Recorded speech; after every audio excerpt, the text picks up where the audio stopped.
হেই cuties, কেমন আছো তোমরা? হাজার বছর পরে আমি আমার ইউটিউব চ্যানেলে ব্যাক করলাম। আজকে আমি বানাবো মন্টমার্টের এয়ার হার্ডেনিং মডেলিং ক্লে দিয়ে গ্লাসেস হোল্ডার। লাখ লাখ বছর ধরে ক্লেটা পড়ে থাকার কারণে অনেক ধুলো জমে গেছে। এটা পরিষ্কার করার পরে এটার অপারেশন করা হচ্ছে। অপারেশন করার টাইমে আমার মনে পড়ে গেল যে আমি নিচে ময়দাই দিতে ভুলে গেছি, মানে পাউডার। তো আমি অপারেশন করা বাদ দিয়ে আগে পাউডারটা দিয়ে নিলাম। পাউডার দেওয়া হয়ে গেলে আমরা ডক্টরের প্রফেশন থেকে বের হয়ে আমরা শেফ হয়ে যাব। তুমি যদি রুটি বেলতে পারো তাহলে তো তোমাকে কনগ্রাচুলেশন, কারণ এই প্রতিভাটাই এখন আমাদের কাজে আসতে যাচ্ছে। আর তুমি যদি রুটি বেলতে না পারো তাহলে নিজের মধ্যেকার শেফের আত্মাটা জাগিয়ে তুলো। বাই দ্য ওয়ে, আমার বাজে যোগগুলো ইগনোর করো। আর এদিকে আমার ডো বানানো হয়ে গেছে, এখন আমরা রুটি বেলবো। এই ক্লেটা আমার সেকেন্ড টাইম কেনা। এর আগের বার আমি 500 টাকা দিয়ে এই ক্লেটা কিনেছিলাম, আর ওইবার কেনার পর আমি মাত্র কয়েকটা জিনিস বানিয়েছিলাম।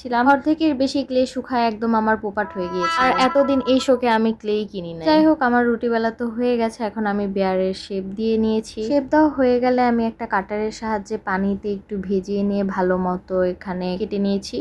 কাটার পরে এখানে উপরে আর একটা লেয়ার দিতে হবে, যেটা কিনা আমি আর একটু ক্লে নিয়েছিলাম, নিয়ে রোল করে নিয়ে উপরে লেয়ার দিয়ে সেটা একসাথে অ্যাডজাস্ট করে নিয়েছিলাম। অ্যাডজাস্ট করার পর দেখলাম বেয়ারের ঠিক মতো শেপ আসেনি, তাই আমি বেয়ারের একটু শেপ দিয়ে নিলাম। সবকিছু কমপ্লিট, এখন শুকানোর পালা। একদিন পরে আমাদের ক্লে একদম শুকিয়ে গিয়েছে, আর আমি অফ ক্যামেরায় খুব সাবধানের সাথে ক্লেটা উঠিয়ে নিয়েছিলাম। কালার করার আগেই ক্লেটা দেখতে কত সুন্দর লাগছে, তাই না? কিন্তু এখনো অনেক কাজ বাকি। কিছু জায়গায় দেখতে অসমান হয়ে আছে, কিছু জায়গা থেকে বের হয়ে আছে, খারাপ লাগছে। এগুলো জায়গা আমাদের ঠিক করতে হবে। তার জন্য আমি ব্যবহার করবো শিরিষ কাগজটা। এগুলো তোমরা রঙের দোকানেই পেয়ে যাবে। এই কাগজ একটু ধারালো, যার কারণে আমরা ভালো টেক্সচার আনতে পারবো আমাদের ক্লে ওয়ার্কে। তোমরা যারা এক্সামিনাররা আছো তারা মনে করবে এটা কি মনে করে আচ্ছা মতো ঘষা মারবা। মনের যত রাগ খুব আছে সব এখানে বের করে দিবে। তো এটা খুব ভালো মতো ঘষে নিতে হবে, খুব বেশি চাপ দেওয়া যাবে না, বেশি চাপ দিলে কিন্তু এটা ভেঙে যাবে।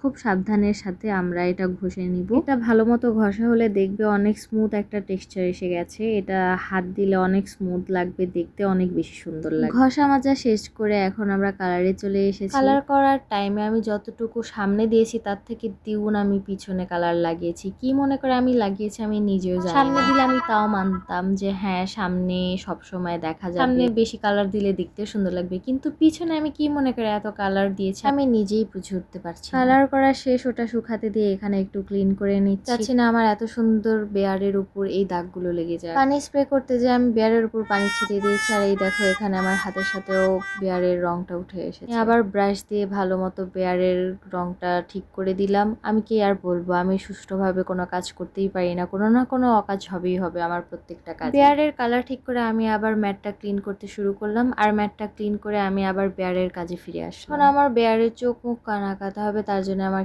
কালার মিক্স করে নিতে হবে। তার জন্য আমি কালার মিক্স করে নিচ্ছি। এখন আমি সুন্দরভাবে বেয়ারের কান আর নাক কালার করে নিব। তোমরা চাইলে এই বেয়ার কিন্তু আমার কাছ থেকে অর্ডার করে নিতে পারো, আর তোমরা চাইলে শুধু বেয়ার না, যে কোনো ক্লে আর্ট বানিয়ে নিতে পারো আমার কাছ থেকে কাস্টমাইজ। শুধু ক্লে আর্ট না, তোমরা চাইলে পেইন্টিং কাস্টমাইজও করে নিতে পারো আমার কাছ থেকে। আমি কিন্তু অনেক অর্ডারের কাজও করেছি এখন পর্যন্ত। তো দেরি না করে এখনই আমার ফেসবুক পেজ ভিজিট করে ফলো দিয়ে আসো, আর অবশ্যই আমার চ্যানেলটি সাবস্ক্রাইব করে দিও। কথা বলতে বলতে আমাদের বেয়ারও দেখো কমপ্লিট হয়ে গেছে। কত বেশি কিউট লাগছে দেখতে। চশমা পরে তো একদম পারফেক্ট লাগছিল দেখতে। এটা বেয়ারটা দেখতে কত বেশি প্রিটি লাগছে, তাই না? কিন্তু এখনো একটা জিনিস মিসিং আছে, guess what? Varnish.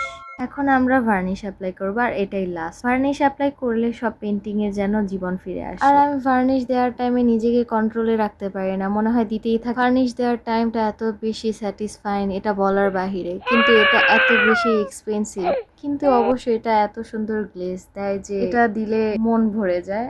R expensive এই কথাটা মাথায় আসে। তো যাই হোক, এটা আমার বেয়ার গ্লাসেস হোল্ডারের ফাইনাল লুক। আশা করি তোমাদের এটা অনেক বেশি ভালো লেগেছে। এটা দেখতে এত বেশি কিউট হবে আর এত গ্লাসি ইফেক্ট দেবে আমি আসলেই কল্পনা করিনি। এটা তো আমার অনেক বেশি পছন্দ হয়েছে। তোমাদের কেমন লেগেছে অবশ্যই কমেন্ট করে জানাবে। তো দেখা হচ্ছে নেক্সট ভিডিওতে। টাটা।